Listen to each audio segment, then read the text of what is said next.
Welcome to the deep dive. Today we're looking at the end of the Cold War. Now, it might seem, pretty straightforward history. The Berlin Wall fell, the Soviet Union dissolved. Done. Right, but the why behind it, that's where it gets really interesting. It wasn't just one thing. Exactly. We've got this source material, 8.8, End of the Cold War, which digs into the causes.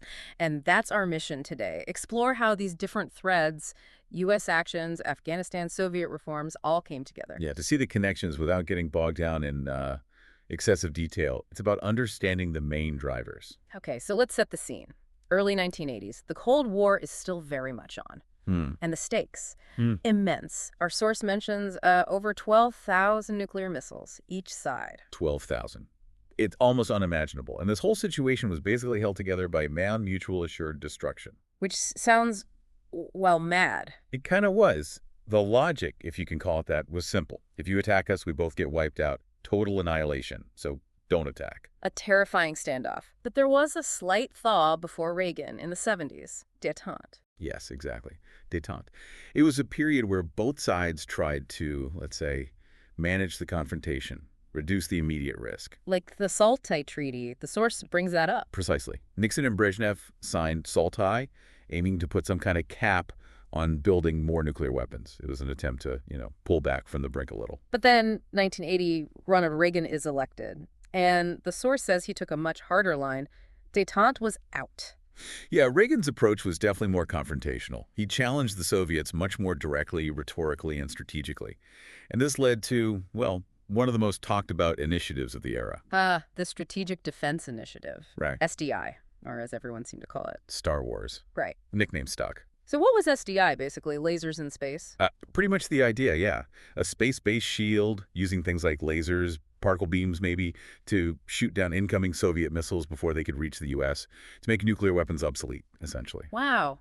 Ambitious. Did it ever actually, get built? Did it work? Well, the full system as envisioned. No, the technology wasn't really there at the time. It was highly futuristic, which is why critics called it Star Wars. Right. So if it wasn't fully built, why was it so significant? Because of the threat it represented. Reagan believed, and our source suggests he was largely right, that the Soviets would feel compelled to try and match it or counter it. So it was a strategic gamble, forcing them into an expensive new arms race. Exactly. Reagan calculated that the Soviet economy, which was already showing serious strain, just couldn't handle that kind of massive technological and financial competition. And the source confirms the Soviets did try to keep up. They did. They poured resources into their own military and tech development, trying to maintain parity, or what they perceived as parity. But their economy was already in trouble. Since the 70s, the source says. Yes, the Soviet command economy was very rigid, very inefficient. It had been stagnating for years. Central planning just wasn't delivering growth or innovation. So trying to match this potential U.S. spending spree, it just deepened their economic crisis. Okay, so you've got this mounting pressure from U.S. military spending and tech goals hitting a weak Soviet economy. But there was another major drain, wasn't there? Afghanistan. Oh, absolutely. The Soviet invasion of Afghanistan in 1979 turned into a disaster for them. They went in to support a communist government there, didn't they? Against rebels. Correct. They intervened to prop up the communist regime against Afghan Muslim resistance fighters, the Mujahideen. But crucially, those rebels got a lot of outside help. From the U.S.? Yes, and also Saudi Arabia, Pakistan. They supplied weapons, funding. So Afghanistan became this brutal proxy war. And it wasn't quick. The source mentions it lasted 9 years. 9 long years. The Soviets could hold the cities, but they got completely bogged down fighting a guerrilla war in the countryside, a determined insurgency supplied from outside in difficult terrain. Sounds like a nightmare. A quagmire, as the source calls it. It really was. Often called the Soviet Union's Vietnam. Huge cost in lives, resources, morale. And it put even more strain on their already struggling economy. So economic stagnation, pressure from U.S. military buildup, and now this incredibly costly losing war in Afghanistan. Things sound pretty bleak for the Soviets by the mid-'80s. They were. And that's the context for Mikhail Gorbachev coming to power in 1985. The source calls him a liberal reformer. What specific problems was he inheriting beyond the war and the arms race? Well, the source points to things like very limited foreign trade, which cut them off from, global markets and tech. Agriculture was a mess because of state control, leading to food shortages. And beneath the surface, there was growing unrest in the Eastern Bloc countries. Remember the Prague Spring in '68? That kind of desire for freedom hadn't gone away. It was just suppressed. So Gorbachev steps into this minefield, and he introduces these famous policies, perestroika and glasnost. What were they supposed to do? Okay, so perestroika was about economic restructuring, trying to introduce some market elements, reduce the grip of central planning, make the economy, work better. And glasnost. Glasnost meant openness. The idea was to allow more transparency, more public discussion, even criticism of the government, which had been totally forbidden before. The hope was, maybe, that airing problems could help solve them. A huge shift, trying to reform a system known for secrecy and control by opening it up. Risky. Extremely risky, as it turned out. Because alongside these, Gorbachev made another crucial decision mentioned in our source. The Soviet Union would no longer use military force to keep communist governments in power in Eastern Europe. Wow. So letting go of the leash, essentially. Pretty much.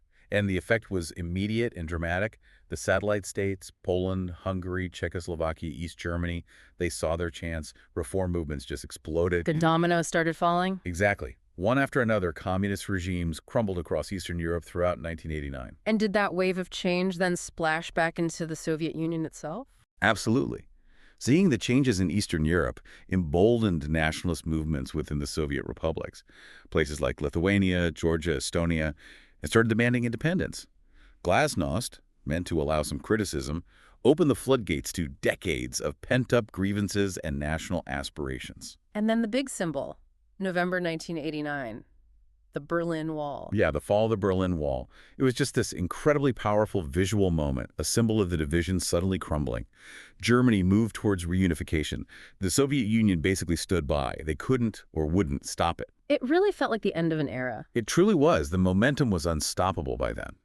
So faced with the economic exhaustion, the failure in Afghanistan, the U.S. pressure, the unraveling of Eastern Europe, and now the internal demands for independence, what was the final act? The final act, as our source lays out, was the Soviet Union essentially dissolving itself. The internal pressures were too great, the external empire was gone.